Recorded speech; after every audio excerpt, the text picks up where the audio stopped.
Chapter 13. I hope, my dear, said Mr. Bennet to his wife, as they were at breakfast the next morning, that you have ordered a good dinner today, because I have reason to expect an addition to our family party. Who do you mean, my dear? I know of nobody that is coming, I am sure, unless Charlotte Lucas should happen to call in, and I hope my dinners are good enough for her. I do not believe she often sees such at home. The person of whom I speak is a gentleman, and a stranger. Mrs. Bennet's eyes sparkled. A gentleman and a stranger. It is Mr. Bingley, I am sure. Well, I am sure I shall be extremely glad to see Mr. Bingley.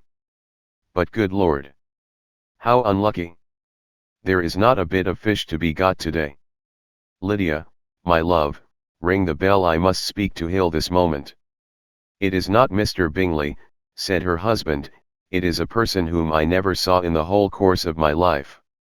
This roused a general astonishment, and he had the pleasure of being eagerly questioned by his wife and his 5 daughters at once. After amusing himself some time with their curiosity, he thus explained.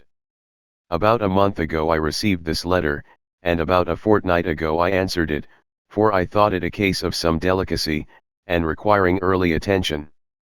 It is from my cousin, Mr. Collins, who, when I am dead, may turn you all out of this house as soon as he pleases.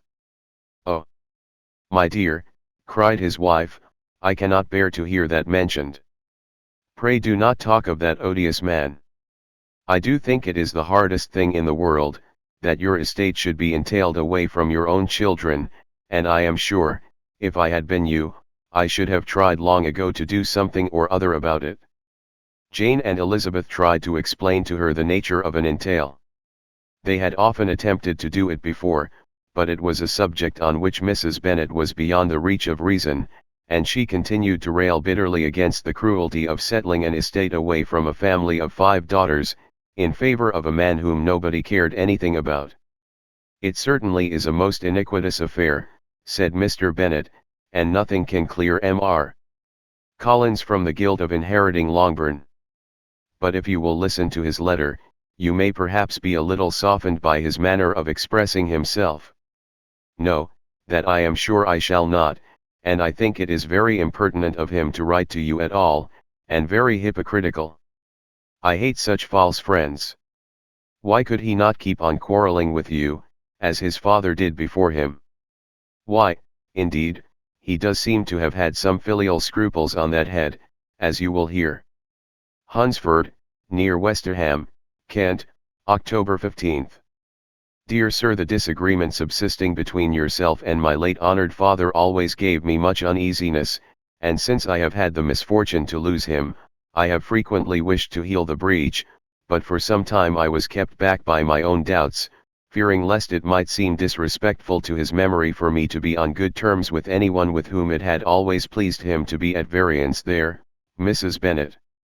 My mind, however, is now made up on the subject, for having received ordination at Easter, I have been so fortunate as to be distinguished by the patronage of the Right Honourable Lady Catherine de Bourgh, widow of Sir Louis de Bourgh, whose bounty and beneficence has preferred me to the valuable rectory of this parish, where it shall be my earnest endeavour to demean myself with grateful respect towards her ladyship, and be ever ready to perform those rites and ceremonies which are instituted by the Church of England. As a clergyman, moreover, I feel it my duty to promote and establish the blessing of peace in all families within the reach of my influence, and on these grounds I flatter myself that my present overtures are highly commendable, and that the circumstance of my being next in the entail of Longbourn estate will be kindly overlooked on your side, and not lead you to reject the offered olive branch. I cannot be otherwise than concerned at being the means of injuring your amiable daughters, and beg leave to apologize for it, as well as to assure you of my readiness to make them every possible amends but of this hereafter. If you should have no objection to receive me into your house, I propose myself the satisfaction of waiting on you and your family, Monday, November 18th, by 4 o'clock, and shall probably trespass on your hospitality till the Saturday SC night following, which I can do without any inconvenience, as Lady Catherine is far from objecting to my occasional absence on a Sunday, provided that some other clergyman is engaged to do the duty of the day, I remain, dear sir, with respectful compliments to your lady and daughters, your well-wisher and friend, William Collins, at 4 o'clock, therefore, we may expect this peacemaking gentleman, said Mr. Bennet, as he folded up the letter. He seems to be a most conscientious and polite young man, upon my word, and I doubt not will prove a valuable acquaintance, especially if Lady Catherine should be so indulgent as to let him come to us again. There is some sense in what he says about the girls, however, and if he is disposed to make them any amends, I shall not be the person to discourage him. Though it is difficult, said Jane, to guess in what way he can mean to make us the atonement he thinks our due, the wish is certainly to his credit. Elizabeth was chiefly struck by his extraordinary deference for Lady Catherine, and his kind intention of christening, marrying, and burying his parishioners whenever it were required. He must be an oddity, I think, said she.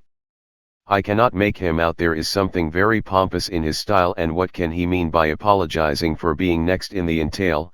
We cannot suppose he would help it if he could. Could he be a sensible man, sir? No, my dear, I think not. I have great hopes of finding him quite the reverse. There is a mixture of servility and self-importance in his letter, which promises well. I am impatient to see him. In point of composition, said Mary, the letter does not seem defective. The idea of the olive branch perhaps is not wholly new, yet I think it is well expressed. To Catherine and Lydia, neither the letter nor its writer were in any degree interesting. It was next to impossible that their cousin should come in a scarlet coat, and it was now some weeks since they had received pleasure from the society of a man in any other color. As for their mother, Mr. Collins's letter had done away much of her ill will, and she was preparing to see him with a degree of composure which astonished her husband and daughters. Mr. Collins was punctual to his time, and was received with great politeness by the whole family. Mr. Bennet indeed said little, but the ladies were ready enough to talk, and Mr. Collins seemed neither in need of encouragement, nor inclined to be silent himself. He was a tall, heavy-looking young man of 25. His air was grave and stately, and his manners were very formal. He had not been long seated before he complimented Mrs. Bennet on having so fine a family of daughters, said he had heard much of their beauty, but that in this instance fame had fallen short of the truth, and added, that he did not doubt her seeing them all in due time disposed of in marriage. This gallantry was not much to the taste of some of his hearers, but Mrs. Bennet, who quarrelled with no compliments, answered most readily. You are very kind, I am sure, and I wish with all my heart it may prove so, for else they will be destitute enough. Things are settled so oddly. You allude, perhaps, to the entail of this estate. Ah, sir, I do indeed. It is a grievous affair to my poor girls, you must confess. Not that I mean to find fault with you, for such things I know are all chance in this world. There is no knowing how estates will go when once they come to be entailed. I am very sensible, madam, of the hardship to my fair cousins, and could say much on the subject, but that I am cautious of appearing forward and precipitate. But I can assure the young ladies that I come prepared to admire them. At present I will not say more, but, perhaps, when we are better acquainted. He was interrupted by a summons to dinner, and the girls smiled on each other. They were not the only objects of Mr. Collins's admiration. The hall, the dining room, and all its furniture, were examined and praised, and his commendation of everything would have touched Mrs. Bennet's heart, but for the mortifying supposition of his viewing it all as his own future property. The dinner too in its turn was highly admired, and he begged to know to which of his fair cousins the excellency of its cooking was owing. But he was set right there by Mrs. Bennet, who assured him with some asperity that they were very well able to keep a good cook, and that her daughters had nothing to do in the kitchen. He begged pardon for having displeased her. In a softened tone she declared herself not at all offended, but he continued to apologize for about a quarter of an hour. Chapter 14. During dinner, Mr. Bennet scarcely spoke at all, but when the servants were withdrawn, he thought it time to have some conversation with his guest, and therefore started a subject in which he expected him to shine, by observing that he seemed very fortunate in his patroness. Lady Catherine de Bourgh's attention to his wishes, and consideration for his comfort, appeared very remarkable. Mr. Bennet could not have chosen better. Mr. Collins was eloquent in her praise. The subject elevated him to more than usual solemnity of manner, and with a most important aspect he protested that he had never in his life witnessed such behavior in a person of rank, such affability and condescension, as he had himself experienced from Lady Catherine. She had been graciously pleased to approve of both of the discourses which he had already had the honor of preaching before her.